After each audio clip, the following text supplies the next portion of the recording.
Open Field to help you find the best picks and sleepers for your daily fantasy golf contests. The long grind of the PGA season between the Masters and the US Open is finally over. Historic Shinnecock Hills plays host to the 118th United States Open, and in my opinion there isn't a better course in the world to host a major championship event. Shinnecock is a classic American links course that looks like it would fit right in northern England or Scotland and is a much different test than players typically face on a week-to-week basis on the PGA Tour, and a much different test for those in daily fantasy golf contests.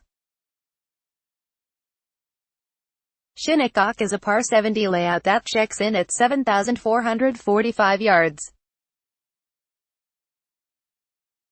The overall difficulty of the course will rely heavily on the wind conditions, as there isn't a single tree on the property, leaving the course completely exposed to the elements. Players should expect firm and fast conditions, as is the case with almost all U.S. Opens.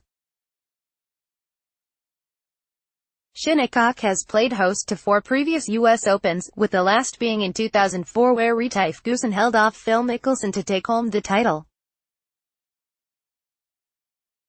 The 2004 edition became notorious for how the USGA completely lost the 7th green and was forced to water the putting surface between groups during the final round on Sunday. Since then, the course has been significantly lengthened by almost 500 yards, and many of the landing zones around the fairway have been redone, being both widened and narrowed in various places. Off the tee, players will face brutally firm fairways with devastatingly thick fescue rough lingering just off the short stuff. A ball in the fescue will virtually force anyone who is wayward off the tee into a chip out and make par a tough, if not impossible, task. While distance will certainly be an advantage given the length of the course, accuracy off the tee will be paramount.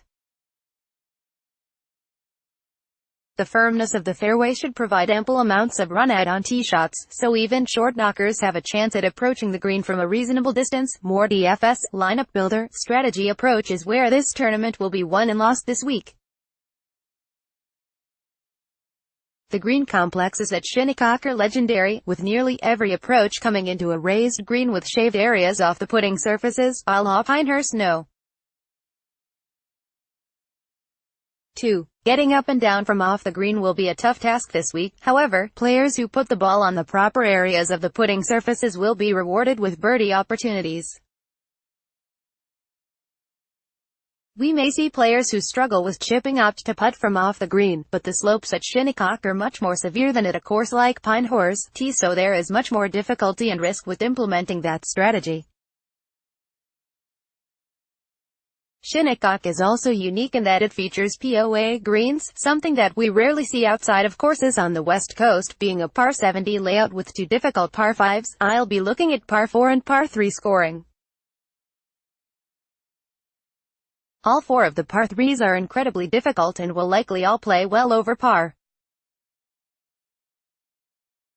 Players who are able to grind pars on the par 3s and then take advantage of the scoring opportunities on the few short par 4s will have a huge advantage over the rest of the field. As with any US Open, besides last year at Erin Hills, we should expect to see a complete grind. Scoring will be at a premium, and it wouldn't be surprising to see very few, if any, players under par this week if the wind gets blowing.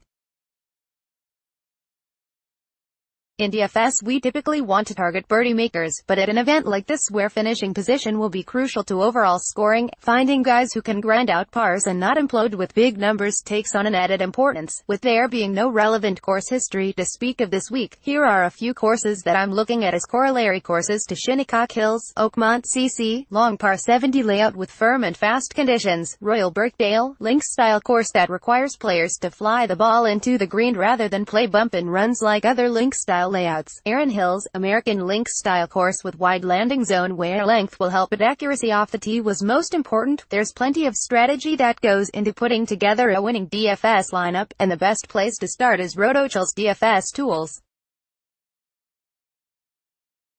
Our Rotook PGA Lineup Optimizer offers a massive advantage when you're building lineups, regardless of contest size or site. I'm always there to help, too, so check me out on Twitter, @DefsBench, for even more NFL, NBA, MLB and PGA daily fantasy content. Key stats: strokes gained, approach bogey avoidance, good drive percentage, scrambling par 4 scoring US Open picks, daily fantasy golf, top tier targets, $9,000 to $11,700. Dustin Johnson: I was going to push all my chips to the middle of the table with DJ this week regardless of what happened last week in Memphis at the Street. Jude Classic. Well, DJ being DJ, he had to go out and lap the field and regain his No.1 spot in the world golf rankings, virtually assuring that he'll be one of, if not the, most popular play in the field this week at Shinnecock. Johnson is built for the U.S. Open with his length off the tee and excellent approach game. The firm and fast conditions will suit his game well, and he will be left with just a wedge or short iron in his hands on many holes, as long as he can keep it in the fairway, something he couldn't do last year at Erin Hills. In my opinion, Shinnecock most closely resembles Oakmont CC, which is also the site of DJ's major championship breakthrough in 2016. Pricing is soft enough this week to roster DJ and still build a lineup that you feel very confident in, which makes him the obvious play for cash games. It will be a bold stand to fade him in tournaments. Justin Rose, former U.S. Open champion Rose is in some of the best form of his entire career and is one of the top overall plays this week at Shinnecock. Rose's ball striking has been on another level this season and he excels on courses where conditions are difficult. Rose is a perfect 15 for 15 in cuts made this season and he has racked up an incredible 10 top 10 finishes to boot. While I absolutely love Johnson this week or even pivoting to the lower-owned Justin Thomas, I also feel perfectly comfortable building a few balanced rosters with Rose as the high-priced anchor. This approach allows you to not have to stoop down into the low $7,000 range, which is always a good strategy at a U.S. Open where only the top 60 and ties will play the weekend. Rose's best asset has been his iron play, which is by far the top statistic you should be looking for this week. Brooks Koepka: I really struggled over who to put for the final top-tier pick between Koepka and Tiger Woods. While I will certainly have shares of both, if I had to pick just one, it would be defending U.S. Open champion Koepka. Similar to Dustin Johnson, Koepka is absolutely built for U.S. Open setups with his mix of elite length off the tee and solid wedge game.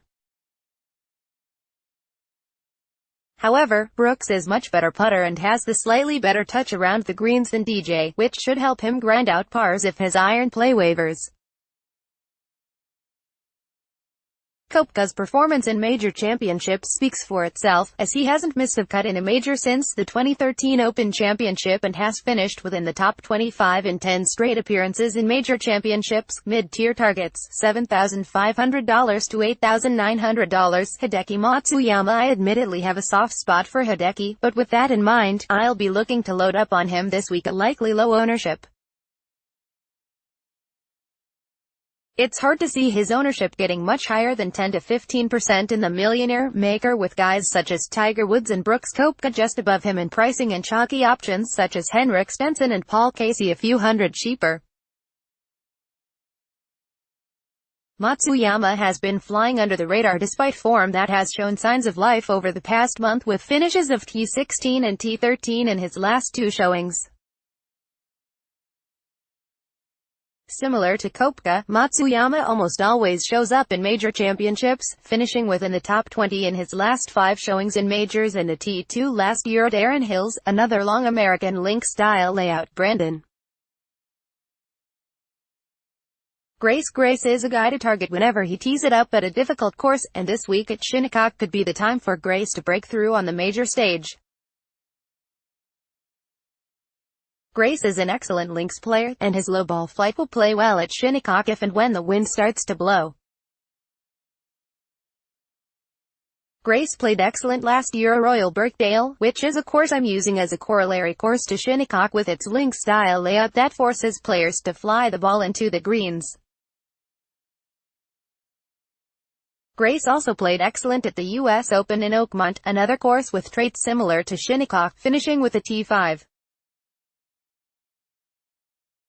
He falls in the same boat as Matsuyama in terms of ownership, as he'll likely be overlooked in large field tournaments given the other attractive plays in his price range. Louis Oosthuizen. I'm perfectly happy eating the chalk at the top this week with DJ Koepka and Justin Rose, as well as in the mid-range with Matt Kuchar. The place I'm looking to diversify my lineups will be in this $7,500 to $8,900 range, and Oosthuizen is someone I'm looking to load up on in the Millionaire Maker on DraftKings. Oosthuizen is another guy to target when scoring conditions are tough, as evidenced by his solid U.S. Open track record. His iron play was horrendous at the start of the season, but has been steadily improving over his last few starts. He has also been one of the best scramblers in the world, a trait that he will certainly need to call on this week at Shinnecock. I can't see his ownership getting above 10%, making him a perfect GPP pivot off of golfers in this price range with half the pedigree, such as Patrick Cantlay, Mark Leishman, and Francesco Molinari. Matt Kuchar. Lock and load money machine Kuchar yet again this week, despite his likely high ownership. Kuchar isn't very long off the tee, but as I mentioned at the top, accuracy off the tee is going to be just as important as pure distance this week. Kuchar has an excellent track record in U.S. Opens, making every cut since 2010, with 6 of those 7 finishes coming inside the top 30. On top of that, Kuchar almost always brings his A-game to major championships, missing only 1 cut in his past 20 major championship appearances.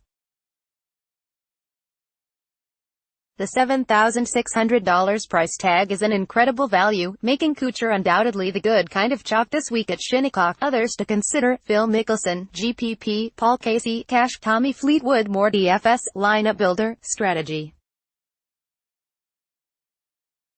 Value targets, under $7,500, Jimmy Walker. It's great to see Walker playing well again after his battle with Lyme disease, and he will be looking to carry over that great form to Shinnecock.